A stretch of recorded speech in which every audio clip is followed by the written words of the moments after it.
guys, and welcome to Abstract Outside, where ideas take shape, thoughts find depth, and every conversation explores the art of thinking beyond the obvious. And today I have my special guest, a speaker, humorist, as well as a torch bearer, none other than Mr. John Verrico.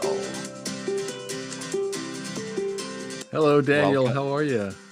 I'm fabulous, fabulous, Mr. John, and welcome on Abstract Essay.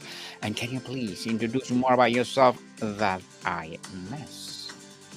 Oh, you didn't miss anything. I'm a speaker, coach, author, which is not Of on my course, yeah. website, so you probably didn't see that.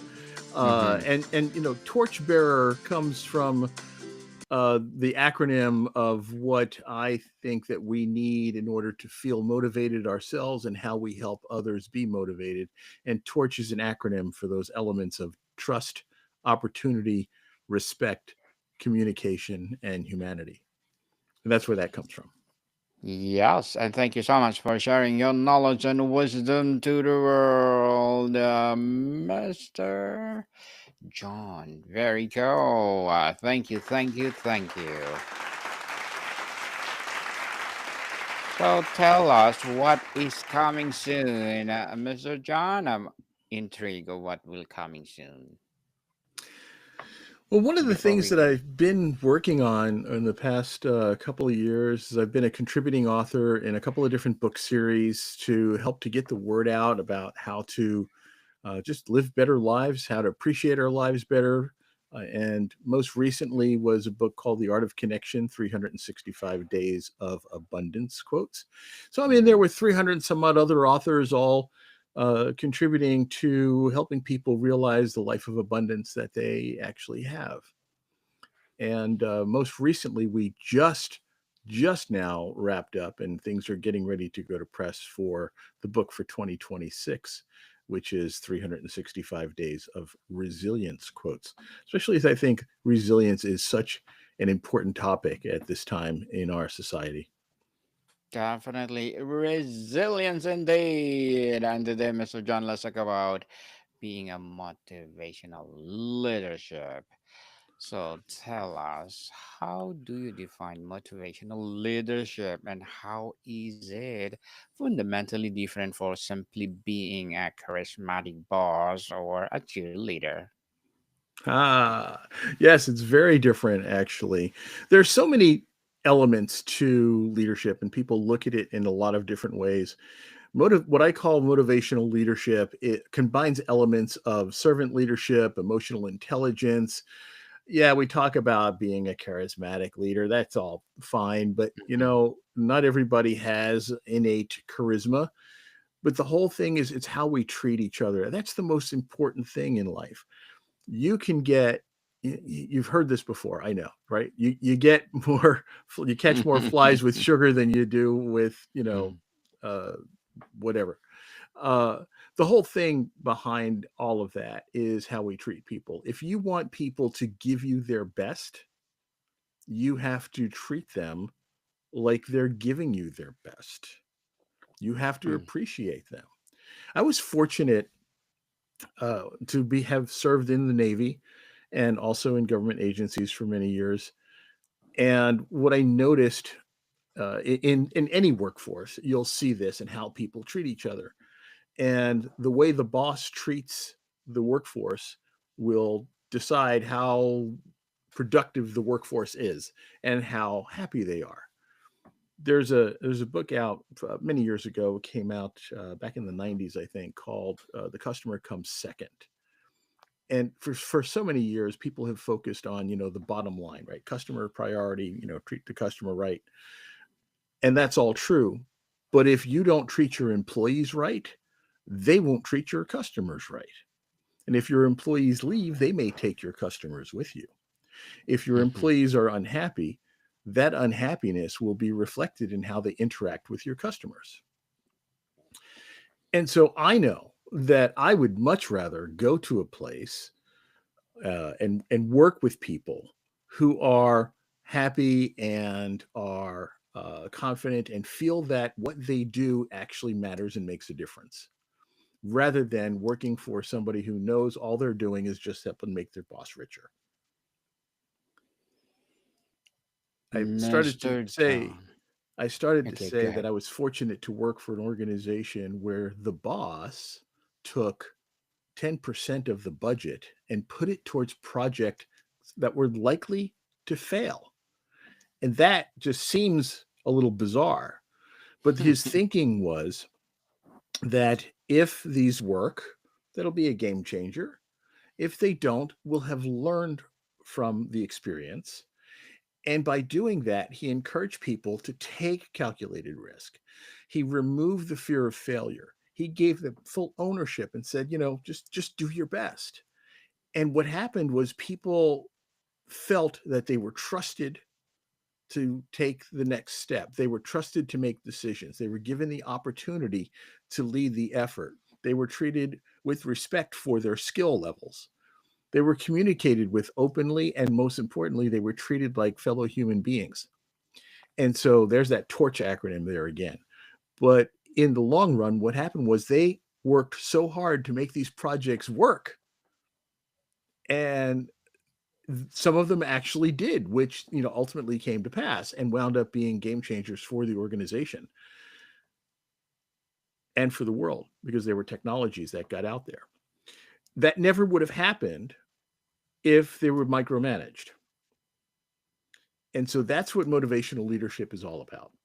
It's being able to make people feel like they have the power to make decisions, and you're proud of them, you're happy with them, that you respect them. You hire people, you go through a ridiculous hiring process. You screen people, you interview them, there's so much involved in the hiring process to bring people on. So you're always looking for the best candidate. Why would you take somebody who is the best at what they do and then try to micromanage them and tell them that you don't trust them to do the job you hired them to do? If you want people to do things your way, you can hire a monkey to do that. If you want people to give you their best effort, then you give them the trust and the respect and the opportunity to do the job. So that's what motivational leadership is all about.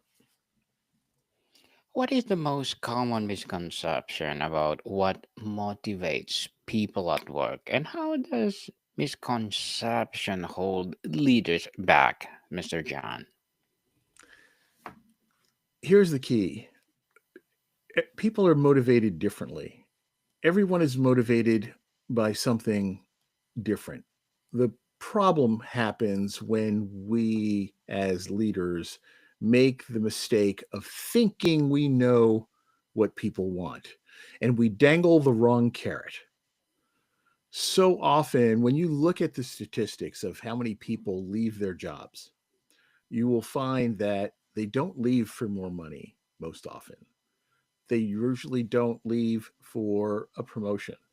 They usually leave because they would get more recognition, more respect, and have more um, ability to do their work. And that's what they really want to be able to do. They want to be able to make a difference.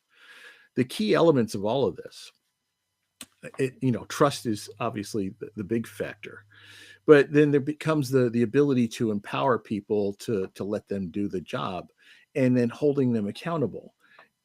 And then in all of that, in the end, they need to know that they're making a difference. So when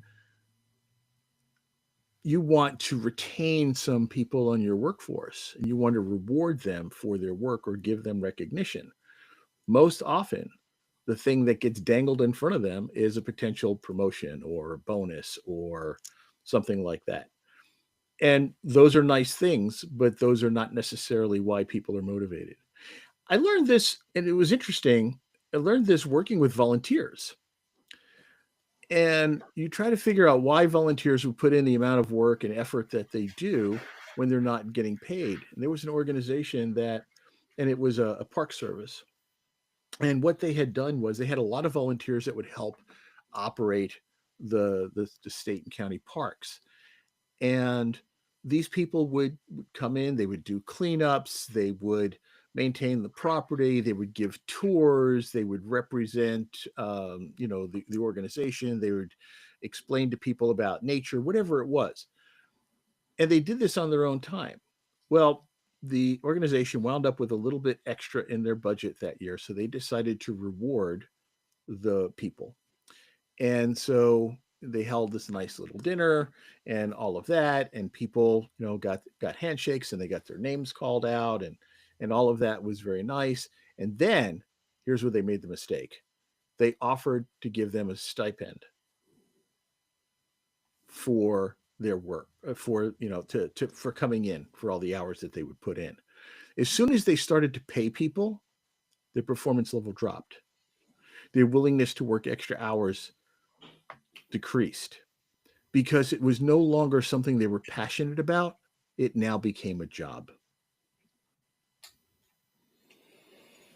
Mr. John, beyond paycheck, what is the deepest human need that motivational leaders must learn to tap into, unlock sustained performance and commitment? Recognition. That's what people want. Now, not everybody wants to be called out in front of other folks and, given an award in front of the rest of the workforce. Some people are a little bit more, a little shy, a little more to themselves. They don't necessarily want public recognition, but they do want to be appreciated for what they do. So, believe it or not, a simple thank you goes immensely far, and it has more impact than anything else you can possibly imagine.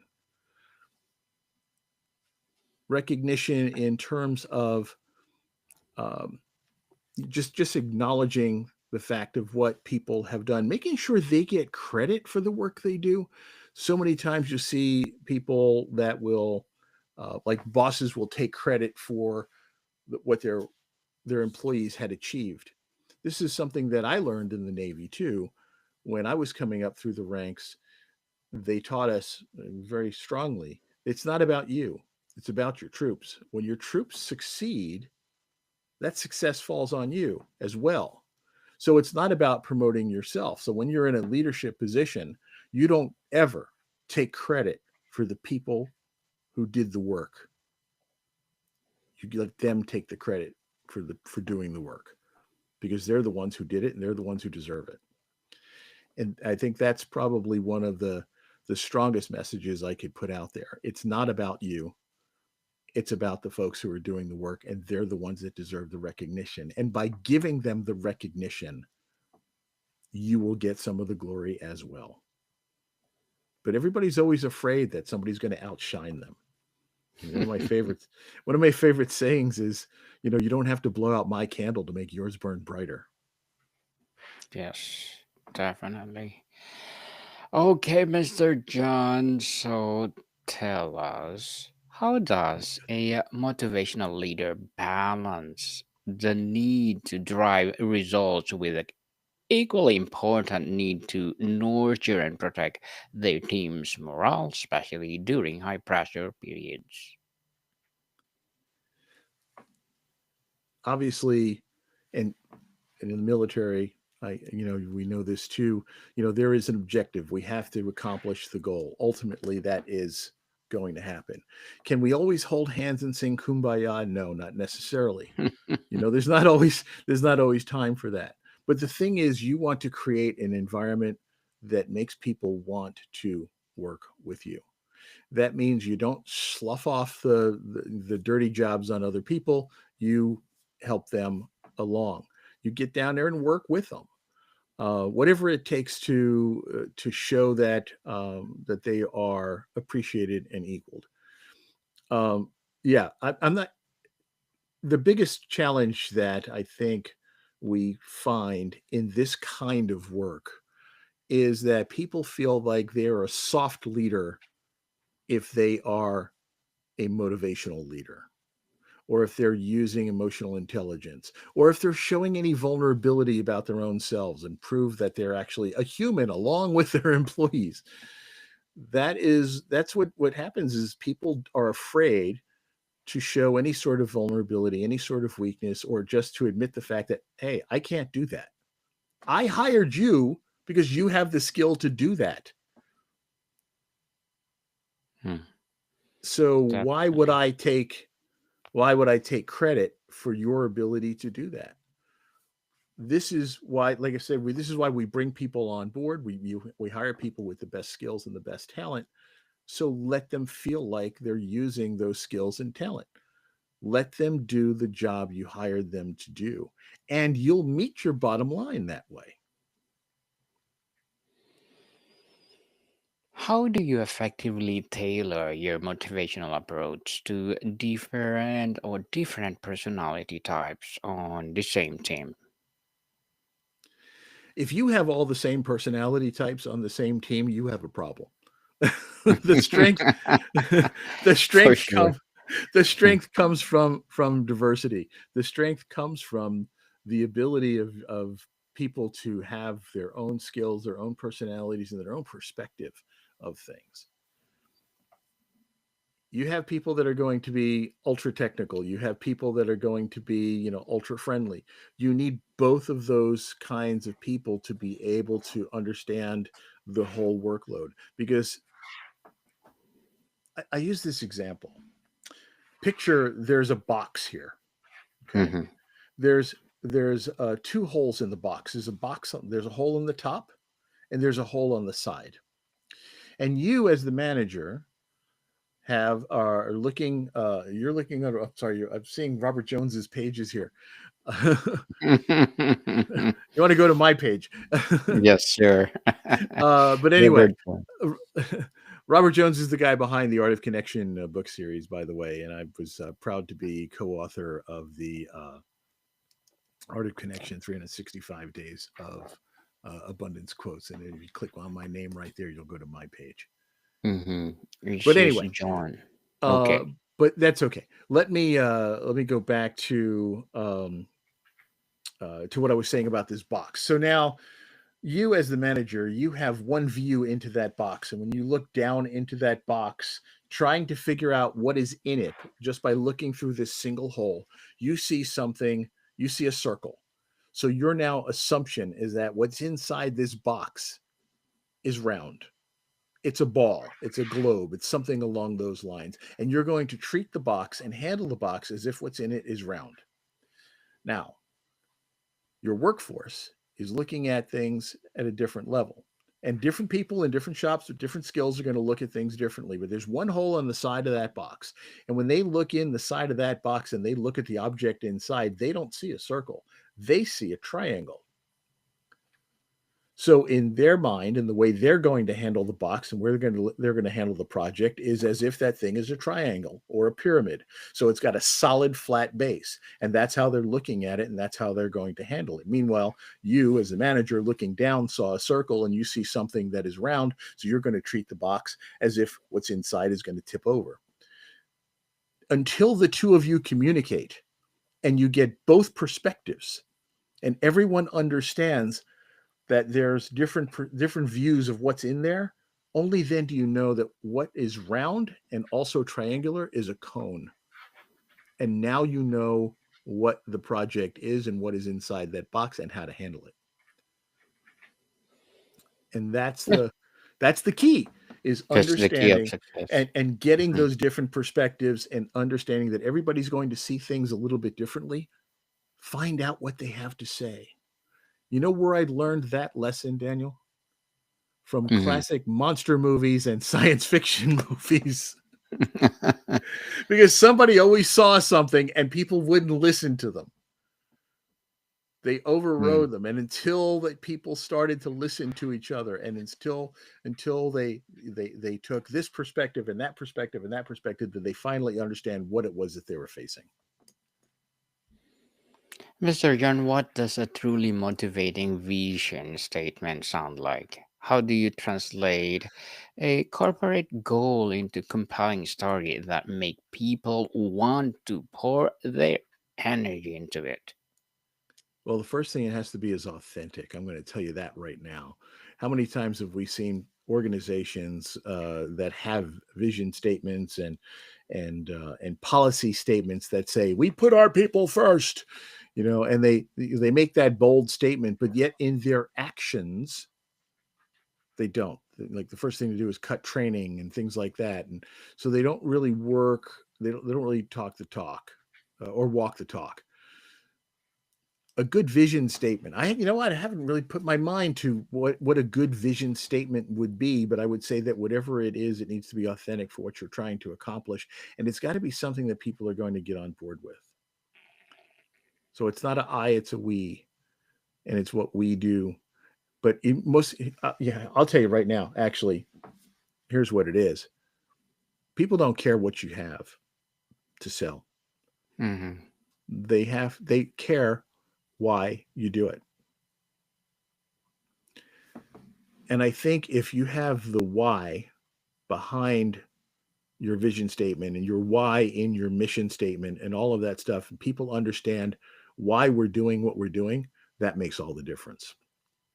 So there's a parable that goes along with this, and you may have heard this in other talks, but it's there's a couple of bricklayers who are working on a project. And so when he comes along and comes to the first bricklayer, and that bricklayer is just taking the bricks and slapping on some mortar and stacking them, and you know, just kind of doing a sloppy job, but moving along. And so the person asked that bricklayer, what are you doing? He's, well, I'm stacking bricks. What does it look like I'm doing? So, okay, fine. He goes over to the second bricklayer, and this person is taking considerably more time aligning the bricks, cleaning up the extra mortar, and stacking them very neatly. And as he's progressing, he's actually made more progress than the sloppy fast guy. And so he's asked, what is it that you're doing? He says, I'm building a wall. We'll come to the third bricklayer, and she's got plumb lines going. Everything is perfectly straight. The amount of mortar between the bricks is perfectly aligned. It's all even. Everything's coming up, and she's making even better progress. And when asked what she's doing, she says, I'm building a children's hospital. So when people know why they're doing what they're doing, if you say, go put those bricks together and build a wall, they know they're building a wall. When you say, get over there and build a children's hospital, they know what the ultimate outcome is. They know what their impact is. And knowing what your impact is will drive you to that finish line. So make sure in all your vision statements, your mission statements, you explain why you do what you do. And that's what you want people to get on board with. Because that why helps to define what their motivation will be. If they're not on board with the why, then they probably aren't going to work there. Mr. John, for a leader who feels their teams is just going through the motions, what is the first most impactful change they should make to reignite that spark? I would say the first thing that you want to do is not come in there and try to make sweeping changes. The first thing you want to do is get to know the people who are there, understand what the projects are, what the goal is, what the why is, but get to know who they are, what their history is with the work, and why they're there. Once you know who your teammates are, then you can actually figure out the best way to work with them and to put them to use. So many times, and I would see this a lot when I worked in government and military organizations, leadership would change all the time. Every election cycle, or every, in the military, the commanding officer would change every couple of years, and they come in and everybody comes in and wants the flavor of the soup. They want, they this. I don't care what the person before me has done. That's not the way we're going to do things anymore. We're going to do things this way now. Why? Why are you going to do something differently? Is something broken? If nothing's broken, don't fix it. If you want to move the direction of the organization, if you want to start taking on different types of projects, whatever it is, you want to do something differently, come in, understand where your baseline is, and then work with people to say, okay, this is where we have been. This is where I'm thinking of taking us. How do you think we can get there? And watch the feedback And I think you'll be very, very impressed to find that people will be willing to make the change if they are considered part of the change, even if their suggestions are not taken. The fact that they have an opportunity to participate in the discussion, the fact that they have the chance to voice an opinion, that they can make a suggestion, makes a huge difference. Now, if you blanketly are blowing everybody off and just going to do it your way, that's going to demotivate them in the long run as well.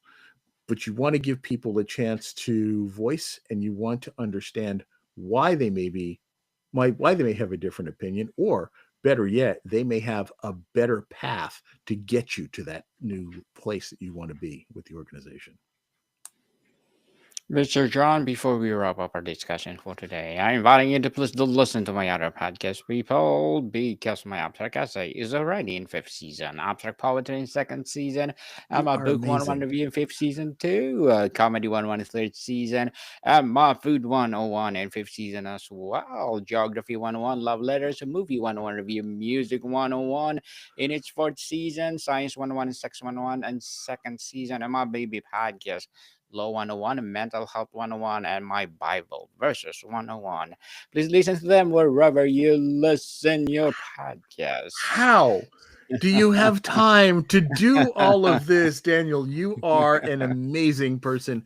You and all Thank of your you. podcasts, and I've listened to several of them, and they're all amazing. But how you have the energy and the focus to be able to do all of this, you I bow to you, my friend. I truly do.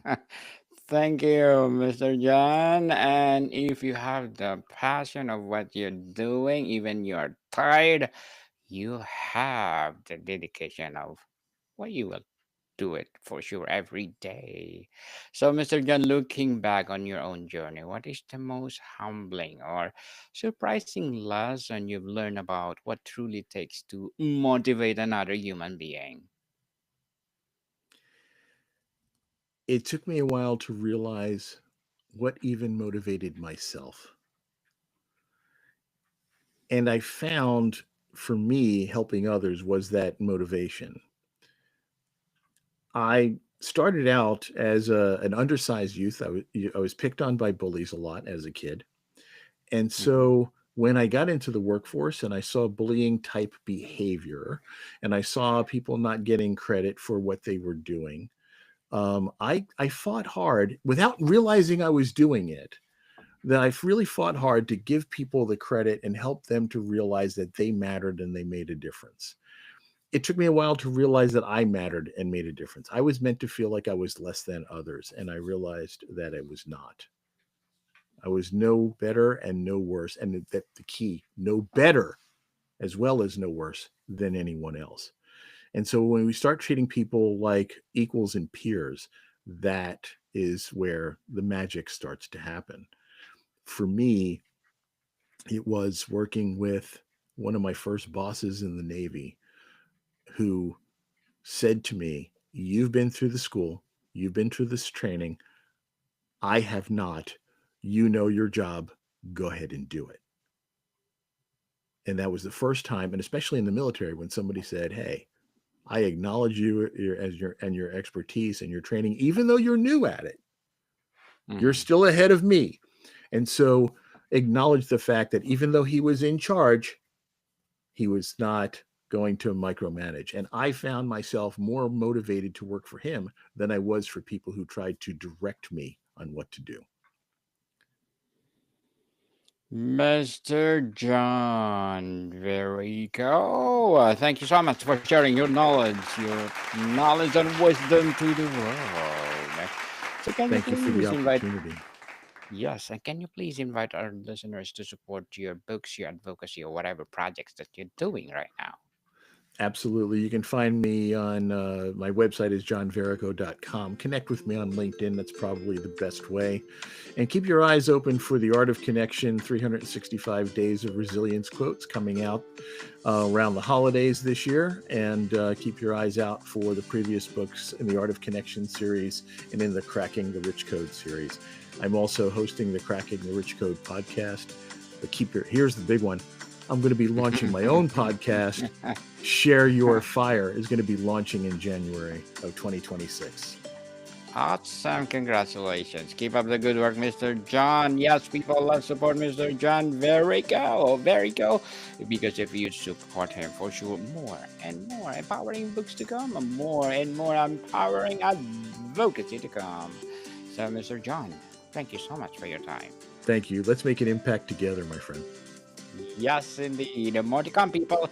See you soon.